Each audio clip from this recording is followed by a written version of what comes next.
quem fala é o irmão Lennon Loureiro. Eu sou coordenador de seminário e instituto da região de Joinville. Estou muito feliz de poder estar gravando esse vídeo para vocês. Podemos falar um pouquinho sobre essa aula do seminário tão significativa e importante para os desafios que você enfrenta no seu dia a dia, na sua vida. Nós vamos ter uma pequena aula muito importante, então eu espero que vocês iniciem com uma oração, tragam seus sentimentos, né, sobre essa parte que nós vamos estudar hoje. Pensem sobre isso, reflitam, pois tenho certeza que vai fazer uma grande diferença em sua vida. A lição 100, nós vamos estudar ali a seção 88, né, de Doutrina e Convênios, que é conhecida como a Oração da Paz, ou a Escola dos Profetas, né? É uma das revelações mais longas ali, e ela é um verdadeiro manual espiritual, né, para cada jovem, né? Ela pode nos ensinar princípios poderosos que vão guiar as nossas vidas. Nós vamos começar com uma pergunta que eu gostaria de fazer para vocês, né? A pergunta é: quais são exemplos de coisas que você pode sentir, mas não vê? Gostaria que vocês pudessem refletir sobre um segundo, podem até pausar o vídeo, e aí depois vocês continuam. Alguns possíveis pensamentos, né, que eu trouxe aqui, que podem ter vindo em sua mente, foram o vento, né, que você sente a brisa na pele, mas você não vê o ar em si, você não consegue vê-lo, né? Você pode sentir, mas não vê-lo. O calor, percebe a temperatura subindo, mas o calor também ele não é visível. O frio, que você sente o corpo gelar, mas não enxerga o frio. A dor, você sente no corpo ou na mente, né? Algumas pessoas, elas conseguem até a transparecer quando estão doendo, né? Mas nós não conseguimos ver. O amor ou o afeto, que é uma emoção forte sentida no coração, mas é invisível também. Nós não conseguimos apalpar ela, né? Nós não conseguimos pegar ela. Os cheiros também, nós podemos sentir aromas ou odores, mas a gente não consegue ver as moléculas no ar ou não conseguimos enxergar de alguma maneira isso, né? Então, talvez sejam algumas coisas que vocês puderam pensar sobre isso. E nós vamos falar um pouquinho agora sobre a luz de Cristo, né?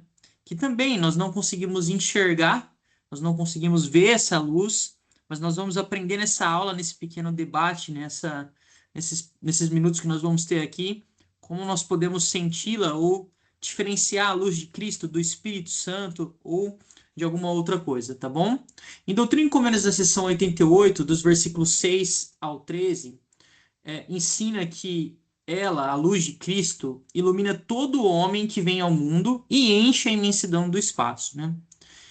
Eu gostaria de convidar cada um de vocês agora a lerem a seção 88 de Doutrina e Convênios, dos versículos 6 ao 13, e identificar o que esses versículos podem ensinar você sobre a luz de Cristo, tá bom? Talvez alguns pensamentos, enquanto vocês estudam, possam ser: é por meio dela que tudo recebe vida e ordem, desde o nascer do sol até ao crescimento de uma planta. Gostaria que agora vocês pudessem também pausar o vídeo, lerem esses versículos e pensarem um pouquinho sobre o que eles podem te ensinar. Vocês podem também marcar quais foram os seus versículos favoritos e o que vocês conseguiram aprender sobre a luz de Cristo. Talvez alguns versículos que vocês tenham que tenha chamado a atenção de vocês, né, tenha sido o versículo 7, 11 ou 12, tá? Esses foram os três que mais chamaram a minha atenção e eu gostaria de passar para vocês hoje. Versículo 7. Verdade essa que brilha, essa é a luz de Cristo, como também ele está no sol, e é a luz do sol e o poder pelo qual foi feito. Então aqui nós aprendemos que todas as coisas foram feitas por ele e através dele, né? Por meio da luz de Cristo. E a luz que brilha, no versículo 11, que ilumina, que vem por meio daquele que ilumina vossos olhos, e é a mesma luz que vivifica o nosso entendimento. Então, a luz de Cristo também ilumina o nosso entendimento, clareia a nossa mente e nos ajuda a talvez entender coisas que de outra maneira nós não entenderíamos. No versículo 12, luz essa que procede da presença de Deus para encher a imensidão do espaço. Então, esses três versículos foram os três versículos que mais chamaram a minha atenção. Quais foram os seus três versículos, ou 4 ou 5 versículos aí que chamaram a sua atenção e que te ensinaram um pouquinho mais sobre a luz de Cristo? Eu gostaria de trazer para vocês mais um ponto interessante sobre a luz de Cristo, que eu gosto muito. Nós podemos aprender lá em Moroni, no capítulo 7, no versículo 16. Nós podemos entender ali que essa luz, ela nos guia para o bem, né? Ela explica que tudo que leva ao bem vem de Deus e é inspirado por essa luz.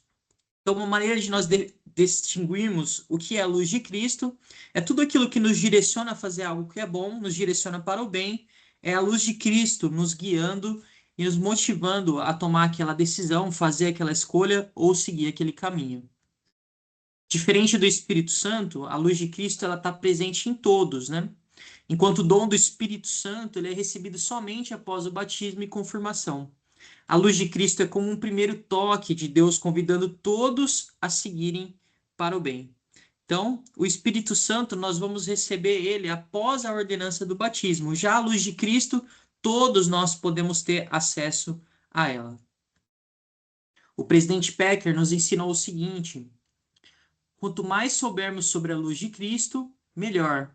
Vamos compreender a vida e amar mais profundamente toda a humanidade. Seremos melhores professores, missionários e pais, bem como melhores homens, mulheres e crianças. Vamos lidar melhor com nossos irmãos e irmãs na igreja, com aqueles que não acreditam. A luz de Cristo é tão universal quanto a própria luz do sol. Onde quer que exista vida humana, existe o Espírito de Cristo. Todas as almas viventes a possuem. Se compreendemos a realidade da luz de Cristo em todas as pessoas que virmos e dentro de nós mesmos, teremos coragem e inspiração que jamais conhecemos anteriormente. E é preciso que seja assim, e será assim. Tudo isso constitui uma dimensão do Evangelho que pouquíssimos compreendem. A luz de Cristo, ela está presente em todos os lugares e em todas as pessoas. E aqui o presidente Packer, ele nos convida, né? No primeiro parágrafo ali, né? Que quanto mais nós soubermos sobre a luz de Cristo, melhor nós vamos compreender a vida e amar mais profundamente a humanidade. A luz de Cristo vai nos ensinar a desenvolver o atributo do amor. Convido cada um de vocês, jovens, a refletirem nesse momento sobre essa citação do presidente Packer e o que chamou a sua atenção. Se a gente compreender como ele faz ali o convite, a realidade da luz de Cristo em todas as pessoas que nós vivemos, a nossa capacidade de amar o nosso próximo, ela tende a aumentar. Faça uma reflexão sobre essa citação. Gostaria de convidar vocês agora a prestarem atenção nesse vídeo que vai nos ensinar um pouquinho mais sobre a luz de Cristo e a importância dela em nossa vida e a nos ajudar principalmente a distinguir o que é a luz de Cristo.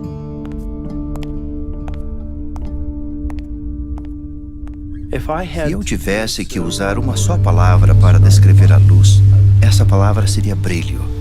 Por causa dessa luminosidade, podemos ver e ter um senso de direção.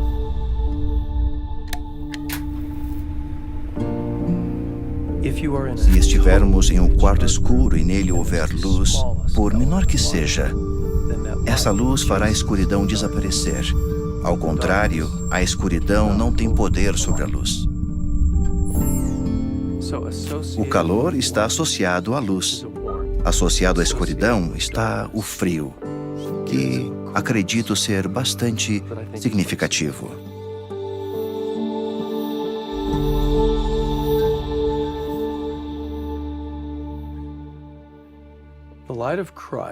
A luz de Cristo é o que muitas pessoas chamariam de consciência, porém é mais do que um efeito psicológico que acontece no íntimo das pessoas. Alguém pode estar andando de ônibus, ver alguém com dificuldade, sentir compaixão e ter o desejo de ajudar e servir essa pessoa. Muitos diriam, isso é o que qualquer pessoa faria. Porém, é mais do que isso. É a influência de Deus que nos motiva e influencia a ser bons e a fazer o bem. Toda pessoa que nasceu desde o começo da história é influenciada pela luz de Cristo para o bem. Ao cedermos a essa influência de fazer o bem e de tornarmos-nos bons, a luz de Cristo cresce dentro de nós. E quando desobedecemos, a luz diminui e, por fim, enfraquece.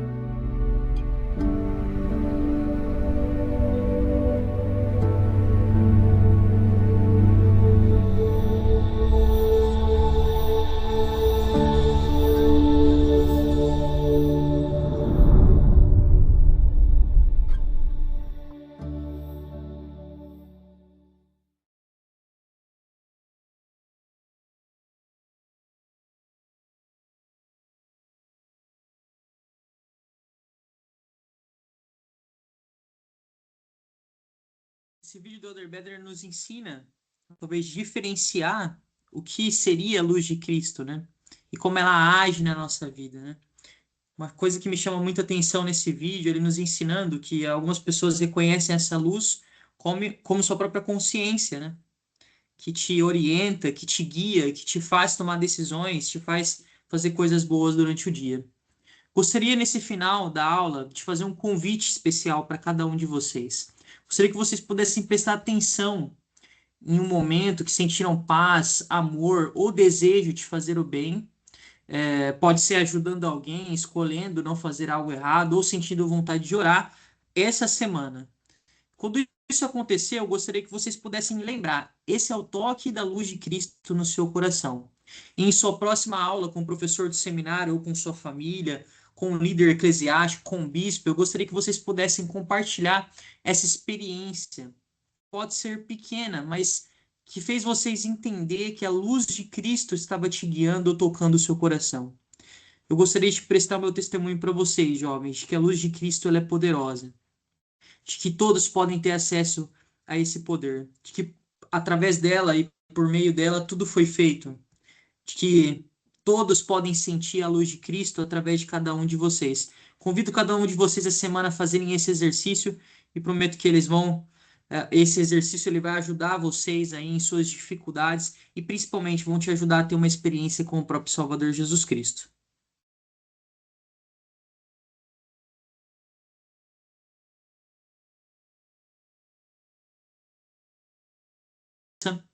Nós vamos continuar estudando a sessão de Doutrina e Convênios 88, dos versículos 14 ao 41, e nós vamos aprender um pouquinho sobre a ressurreição e os reinos de glória nesse momento. Nós vamos falar um pouquinho sobre o reino celestial, né, mas gostaria de pedir para que vocês pudessem refletir primeiro sobre essa imagem.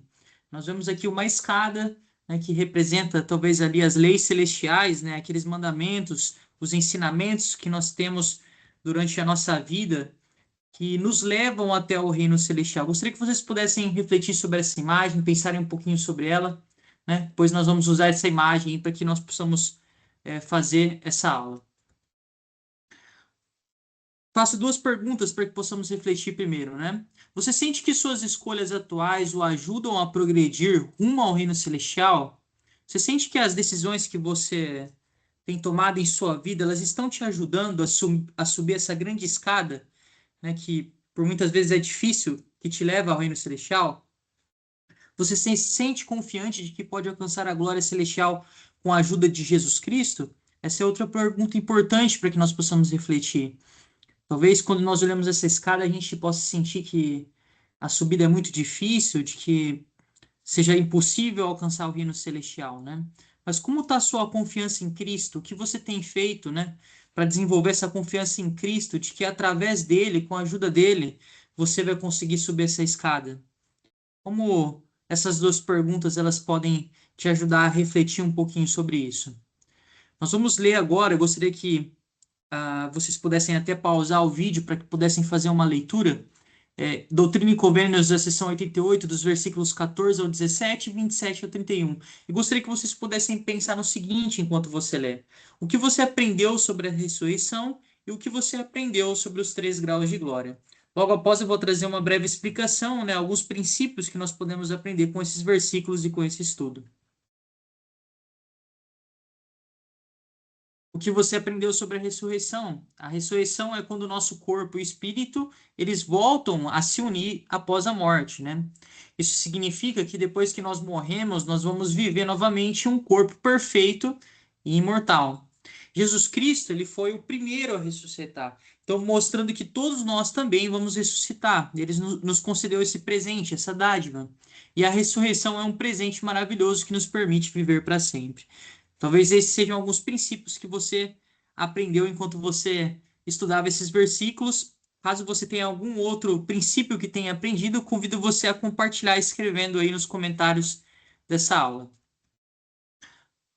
Falando um pouquinho agora sobre os 3 graus de glória, alguns princípios que nós podemos aprender aqui estudando esses versículos são: depois da ressurreição e do julgamento, todos nós iremos para um dos 3 lugares chamados graus de glória, né? Nós até aprendemos em algumas aulas na primária, ou talvez no seminário, né, que eles são comparados a glória da estrela, da lua e do sol. Eles são como diferentes níveis ou casas no céu, onde nós podemos viver felizes para sempre. O grau mais alto, como nós sabemos, é o reino celestial, onde nós podemos morar com Deus e nossa família para sempre. Que esse é o grau que nós estamos todos trabalhando para poder alcançar com a ajuda do Salvador Jesus Cristo. O segundo grau é o terrestre, que é um lugar muito bom para aqueles que foram bons, mas não totalmente fiéis aos mandamentos. O terceiro grau é o celestial, que para aqueles que não seguiram os ensinamentos de Deus, mas que ainda receberão uma glória, né, por amor do nosso Pai Celestial. Todos esses graus são bons e felizes, mas o importante é que Deus quer que todos nós voltemos para Ele. Percebam nesses ensinamentos, estudando esses versículos, né, e nessa conversa que nós estamos tendo, como Deus é um Pai Celestial amoroso, que pensa em cada um de seus filhos, em suas dificuldades, e entende que cada um tem um nível ou passou por alguma dificuldade específica e que Ele preparou um lugar, né, para que cada um de nós pudéssemos estar. Apesar disso, jovens, eu presto meu testemunho para vocês de que é sim possível alcançar o reino celestial e morarmos juntos com o nosso Pai Celestial e nossa família. Convido cada um de vocês a refletirem sobre isso, né? Reflitam sobre isso. Imaginem a alegria, apesar de nós termos outros reinos, né, que contêm sim uma glória, imaginem a alegria de viver eternamente com Deus, com o Salvador Jesus Cristo e com sua família. Que sentimentos vocês têm ao pensar sobre isso? Gostaria de falar um pouquinho agora sobre essa citação do Elder Christofferson, onde ele fala ali a dádiva, a divina dádiva do arrependimento, né? Pois esse é um princípio poderoso que te leva ao reino celestial, né? Olha o que ele ensina sobre o arrependimento. Com o arrependimento, podemos melhorar constantemente nossa capacidade de viver a lei celestial. Porque, jovens, nós sabemos, né, de que quando nós olhamos somente a lei, e olhamos para nós, nós vemos que existe, às vezes, um espaço, né, uma lacuna, pois nós somos falhos, e muitas vezes nós vamos cometer erro. E o Elder Christopherson está nos dizendo que o arrependimento constante nos ajuda a viver essa lei celestial. De que nosso Pai Celestial, amoroso, né, nos deu essa dádiva, esse presente que é o arrependimento, que vai fazer com que, mesmo que nós não fomos perfeitos ao viver essa lei, através desse arrependimento, através de entregar o nosso coração para o Pai Celestial, de fazer aquele processo de arrependimento, nós podemos sim viver essa lei.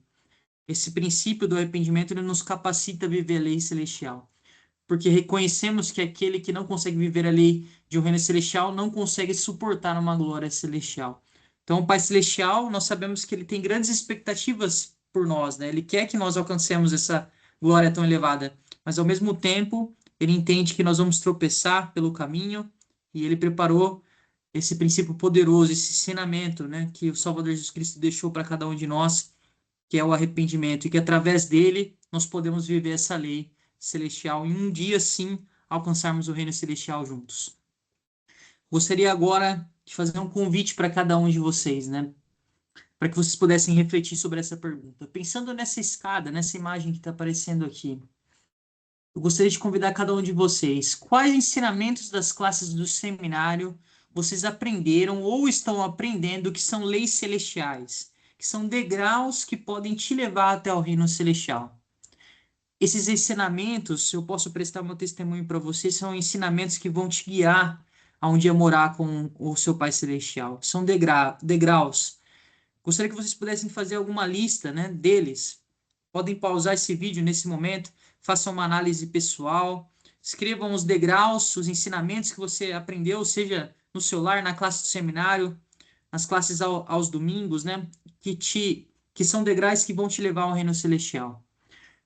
E faço um último convite agora para vocês, né? Para essa semana, né? Como tem sido a sua atitude em subir essa escada que te leva ao reino celestial? Muitas vezes a gente sabe quais são os princípios, né? Vocês agora têm uma lista depois de fazer essa atividade, os ensinamentos, nós sabemos quais são, mas a nossa atitude em subir a escada não tem sido muito boa. Faço esse convite para que vocês possam refletir e presto meu testemunho para vocês de que o caminho pode parecer difícil, a jornada pode parecer dura, mas que através do Salvador Jesus Cristo e do arrependimento diário, né, todos nós um dia vamos ressuscitar e um dia podemos sim morar com o nosso Pai Celestial no reino celestial, de que é possível viver uma lei celestial através do arrependimento e de que cada um de vocês podem conseguir isso. Espero que essa aula tenha ajudado vocês, espero que esse conteúdo também possa trazer paz, esperança e amor para vocês em suas dificuldades e provações. Fica aqui o meu amor por vocês. Até a próxima. Em nome de Jesus Cristo. Amém.